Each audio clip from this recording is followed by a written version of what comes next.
my friends. This is Brandon Albert with Exit Realty Achieve. I'm here with top producer Gail Carillo. She with Coldwell Banker, a team of 18 people. Her team actually now, to this point in the year, year to date, she is the number one team for Coldwell Banker Residential Broker for Long Island, Queens, by units and volume sold.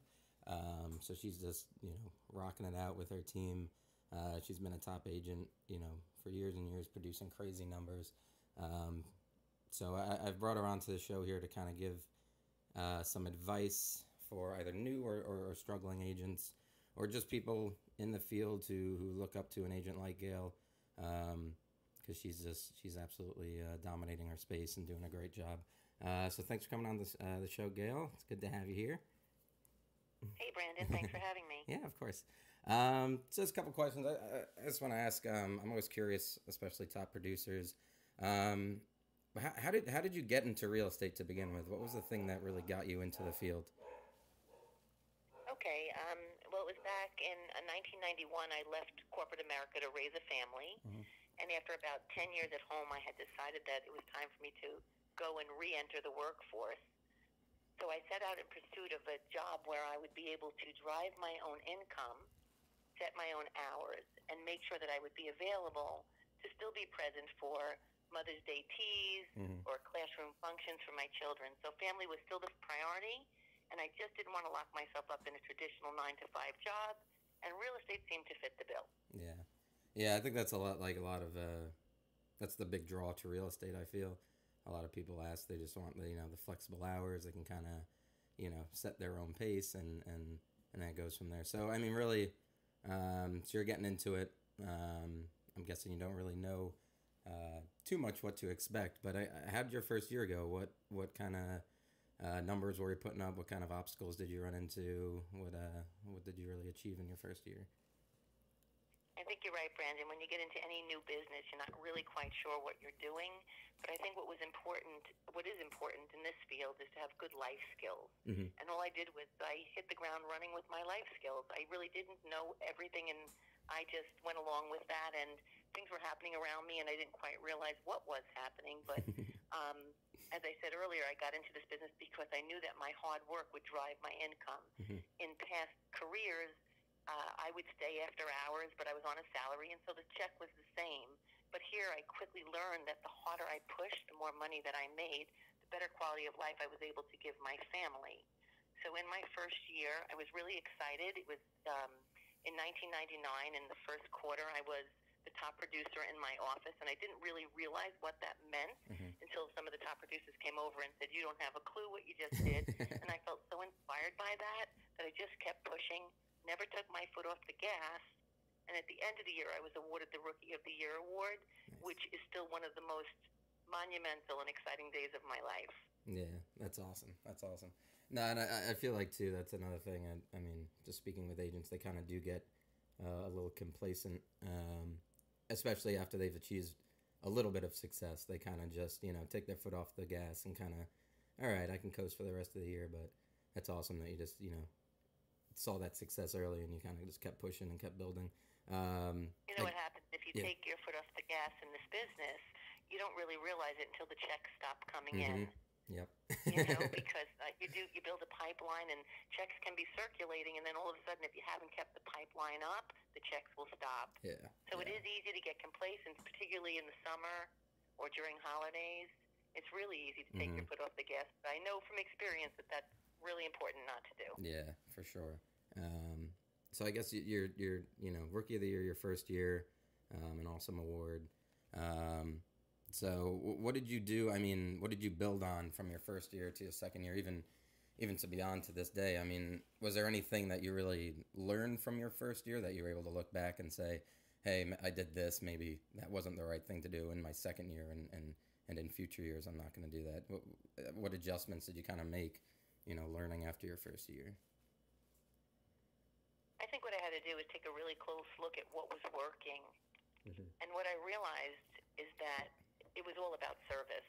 Okay. I actually did some studies, and I actually took some surveys and asking people, why they hired me. Was it my resume? Was it the company I worked for? What was it? And it kept coming back that it was about service and trust. So those two things always stood out very clearly in my mind. And so as I built my business, every time I got too busy, where volume was trumping service, I added a person. Okay. So early on, I had a smaller team because I didn't have that much volume. But to this day, when I'm feeling too busy to service one of my clients, I add more manpower because I built this business on those two ingredients, trust and service, and I can never lose sight of that. True. That's awesome. That's awesome. So when do you think, when did you really start building your team? I mean, obviously you were a solo agent when you first started. Was it right out of the gate after that first year that you started adding team members, or was it a few years after? I don't remember exactly at what points I did, but I know why I did it. Again, I did it because when I became too busy to give that premium customer service, I added some manpower. It may have been in my second year in the business. In the first year in the business, you're just trying to get your feet wet. What I did was tell any producer in my office that had business that I'd be happy to accept referrals from them and pay referral fees. That's another thing that I still embrace. I'm always open to referrals, and I'm happy to pay referral fees. Nice. When you receive business like that, it starts a relationship, and subsequently down the road, it helps you to build your sphere. Yeah, for sure. So I guess, so in the beginning, just because that's what this is, this is mostly geared to people just starting or in the beginning or struggling. What do you think took you, from that first year? Obviously you had success out of the gate, but you look back on it now, you're just this rock star agent who's just putting up crazy numbers. What do you think took you from that, kind of average, first year agent to now being a top producer? Do you think there's anything you really did that, set yourself apart from all the average agents? I think it just keeps coming back to the same two things, trust, service. I had an affiliation from being a stay-at-home mom. I had an affiliation with a mother center. And so that became my sphere of influence. And I had been fortunate enough to get some business from that sphere. And then that coupled with referrals from any agent, any top producing agent that was too busy, I would accept business from gratefully. And I never felt ever too big for anything. My feeling is that a percentage of a deal, and I still feel this way, is still better than 100% of nothing. So I'm always grateful to help, and I think that was important. The other thing is when my motivation was starting to be recognized by others, the referrals started to come in without me asking for them. So I think it's very important to wear the right billboard. As a new agent, when you go into work, you want to wear the right billboard. You want to have the right attitude. You want to be willing to help, and you should never be too big for anything. Yeah, that's awesome. Yeah, and I think people do lose sight of that. How much business does come from the people they know and referrals like that, and they're always trying to, whether it's internet leads or, cold calling, doing stuff like that, try something new. But really is, it sounds like from what you're saying, when you first started, a lot of your clients did come from the people like the sphere that you had. Is that about right? That you'd say most of your clients came from the people you knew when you first started? I think there was a segment of my business that came from people that I knew, basically because I had some sort of reputation in my past life, even when I was volunteering, as being a very hard, determined, committed worker. But most of my business came from referrals from other agents. That's really how I started. I started with a full year of referral fees, and I was grateful for them. It was almost like going to college and being paid for it. Yeah, right. That's awesome. So, moving to today, what do you think, where do you think most of your business comes from? Do you think it really is still referrals? Is it people from your sphere?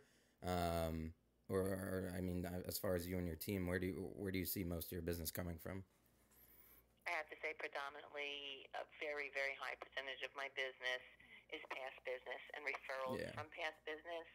I also make sure that I have a good, strong, attractive social media presence. I'm not really technologically savvy, but I'm a fairly good writer, and I always humanize myself, but never let anybody forget that I'm a realtor. Yeah. The power of social media is incredible. Mm-hmm. So when I go online, instead of saying house for sale, house for sale, house for sale, I'll tell a story that incorporates some experience that I had in real estate. So it's interesting for people to see, and I don't get blocked, and then they'll think of me when time comes for them to buy or sell a house. Yeah, for sure. Yeah, because I think, that social media, especially Facebook, stuff like that, it's huge. There's a huge opportunity there. But yeah, I think also, Brandon, what I'm doing now, when I started in the business, I was predominantly a buyer's agent because mm-hmm. it was easier to attract buyers than listings. Mm-hmm. As I became more astute at being a buyer's agent, I ventured into the side of the business where I was doing more listing. And once I accomplished that, I decided that I would do some skill building in my people and start to invest myself in training a team and teaching them from my experiences and what worked for me. Mm-hmm. And so I spend a lot of my time now cultivating the strengths of my team members. And one thing that's most important for any team leader or anybody in general is to make sure that you treat your people well. I think that in the past, other top producing agents would ask me, what was the key to building a successful team? And I think it comes down to the most essential ingredient of treat your people well. Mm-hmm. Yeah, and I think that's really something. That's kind of why I got into the business to begin. It was after I bought my first house, and I saw all these agents and kind of the way they treated me, like as a buyer, and I was just like, I looked at it and I was just like, I feel like that's what's missing from the field. It's kind of just people, treating each other with respect and not only on the clients, but kind of agent to agent, and I think that's something that that I try to do on a daily basis. I try to, as much as I can, everyone I talk to, treating everyone with respect, and I think that's awesome. That's really nice. That's to make a good quality human being. Yeah. But I think from the business perspective, some of the top producers would say to me, but if you build them too much, if they become too successful, that they may leave you. And I find it's just the opposite. Yeah. When your people are doing well and they're successful, and you continue to help them build, they stay. Yeah. The misconception is that they're going to grow and leave, but you don't fix something that's not broken. Yeah, so that's help true. people be successful. Make the student smarter than the teacher. And in my opinion, you've accomplished your goal. That's awesome. Nice. I wanted to just hit back quickly on a point that you brought up a couple minutes ago when you said you focused on buyers when you first started, and then you kind of shifted, towards trying to get more listings. Obviously, when you first start, any new agent out there knows that it's easier to work with some buyers than to get listings. It's just kind of the way it is. But when you kind of made that, I guess, that mindset shift, what did you really do to kind of focus on more listings? Was it hitting back your sphere? Was it your past clients, or was it cold calling, door knocking? Was there anything you did to kind of drive up the amount of listings you were getting? I think what I did was I serviced those buyers really well, Mm-hmm. because guess what? Those buyers become sellers. Mm-hmm. So they say something about a statistic like 5 to 7 years, somebody may turn over their house, and that started to happen. Okay. People that I sold to remembered me and started to list with me. The other thing that I always remind my team of is that when you're hosting an open house, you're on a silent interview. Every person that comes in there can be a seller in disguise. Mm-hmm. Mm-hmm. So if you're in an open house and you're just sitting there maybe looking in your phone or reading your book and people are circulating through the house, you're not likely going to be the one that seller in disguise looks to interview when they go to sell their property. So I saw and still do see open houses as a great opportunity. As a buyer, I would do as many of them as I could, knowing that I was standing before sellers in disguise or future sellers. Yeah. And so again, it's really all about that billboard, what you're wearing, what you're projecting, what you're sending out into the universe. And if I'm sending out those positive messages, things eventually started to come back my way. Mm-hmm. That's true. A lot of people do forget that, and they kind of take those open houses for granted, because there is a huge opportunity there. And being in the business, I tried when I first started. I jumped on as many as I could. I was hitting everyone up as I was just like, hey, I see you're doing an open house. You mind if I tag along? Blah blah blah. Because there's an opportunity. Not only for buyers, but we'll see a lot of sellers come through, and then but that's awesome, man. What happens sometimes at the open house, people say, even the sellers themselves or the agents say, oh, we get some, quote, nosy neighbors coming through. There's now a concept called a mega open house, which is invite the neighbors. Let the neighbors come in for a half an hour before. Again, every person that you come in contact with can be a future buyer or seller, and you can never forget that. Yeah, for sure. I think there is a number, like, I mean, when a house goes for sale on a block, the percentage, I'm not sure off the top of my head what the percentage is, but odds are there's going to be another house, close by that's going to, hit the market soon. So, I mean, that is something, I started to do too with some of the open houses on my team. We're just kind of going around, knocking on doors, saying, hey, doing an open house this weekend, it's not too salesy, not too anything. It's just, hey, come on by, if you know anyone looking to get into the neighborhood, if you just want to check out your neighbor's house. I think it is a really good way to kind of, show yourself as a active agent in that neighborhood, and as well as, have a potential to meet someone who might be selling in the next couple months. And so, yeah, it's something that I recently just started to do, but I think that is something really important, too, to get the neighbors involved. You said, Brandon, you said when you go and you talk to them that you're not too salesy, and I think that's really important. I think what's key in any conversation is to be a good listener and to keep someone talking. If you go to a door and you just say you have something for them, you have an invite for them, I just want to let you know I'm having an open house. Please feel free to stop by. I wouldn't finish that with, are you looking to buy or sell? Yeah. I wouldn't do that, because then you're asking for something. Sure. Just go there and give them something, and then try to engage them in a conversation. Try to let them talk about themselves. When you let somebody talk about themselves for a long time, you may not have said much, but they're going to think you're the best conversationalist. That's true. Always key. I tell my team, when you call somebody up on the phone, your goal is not to close them. It's to get them talking. Yeah. Once you get them talking, you do a needs assessment. You ask them questions like, what does your dream home look like?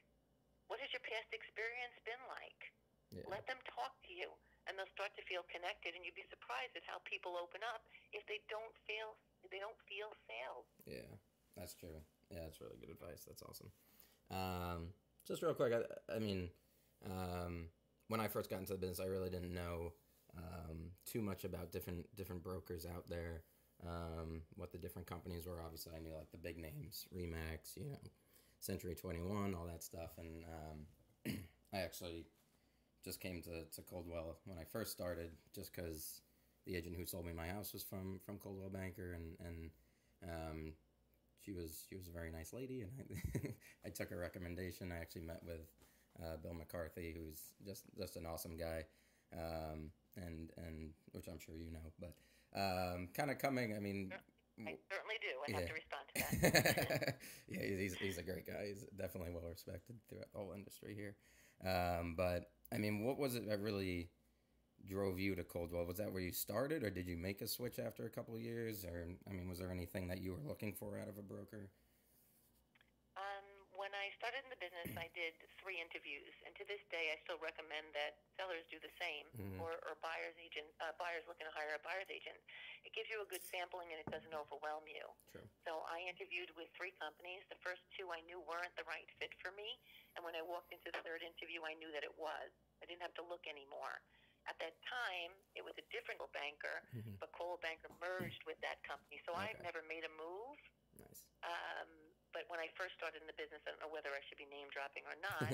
I worked for an awesome company called National Home Finders. Okay. And that company taught me so many lessons, not only about real estate, but about just life lessons. It was a wonderful experience.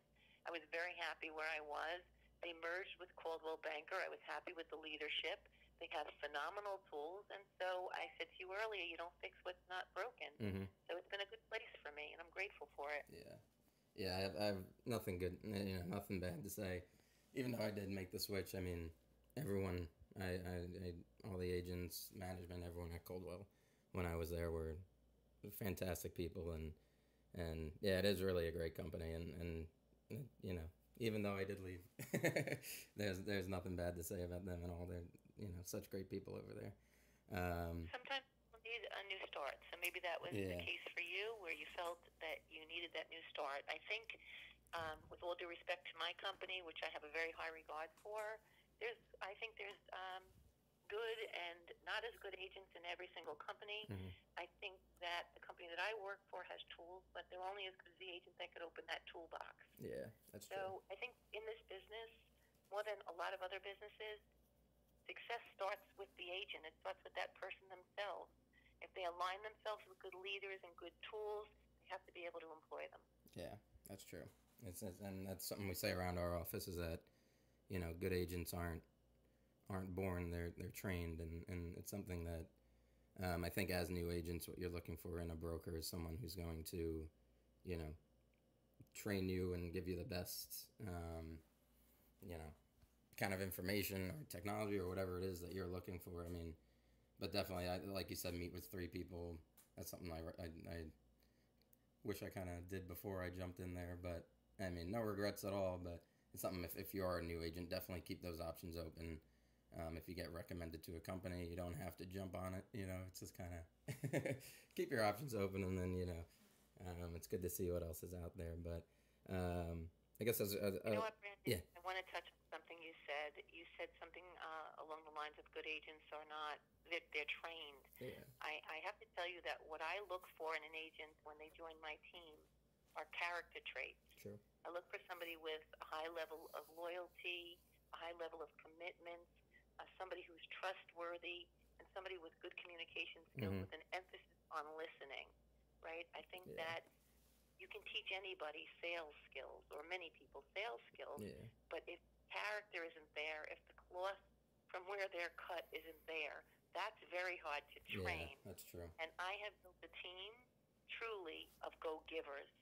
Yeah. We're go-givers. Everybody on my team has a big heart, and they care, and they're compassionate, and everything else follows. Mm-hmm. I think that's really important. I mean, I'm not saying that we're not in the business to make money, because that's what business is. But when you do the right thing, the money follows. Yeah. No, 100%. That's awesome, man. So I guess just wrapping things up real quick. I know you got a busy day ahead of you. I don't want to keep you here all day, but I'm never going to help. I guess just for a new agent who's looking, or even one who's struggling, obviously they'll look to you as kind of like almost like a role model, or someone they can, imagine themselves being, or someone they look up to. I mean, what, if there's an agent out there who's just getting into it, really doesn't know anything about the business, I mean, what best advice can you give to them? I mean, as far as starting their business and hoping to become a top producer like you one day, I mean, what kind of advice would you give to them? I think what's really important is to try it on. I learned in the field, and I think that you can teach somebody something over and over again, but when you do it, it sort of sinks in. Yeah. So I encourage my agents to take chances. Of course, they get the basic training on all the documentation and things of that sort, but I let them know that I'm here to be their anchor. Just go try it on. And if you're in the field, something's not going your way, give me a call. Don't let fear keep you stuck. Go out there and take chances. Simple things that they can be doing that are free. Wear your badge. If you wear your badge out to the bank or the supermarket, somebody's going to want to talk to you about real estate. Do whatever you can do to strike up conversation and take chances. That's really the best advice that I can give. There is no secret recipe to becoming a successful real estate agent.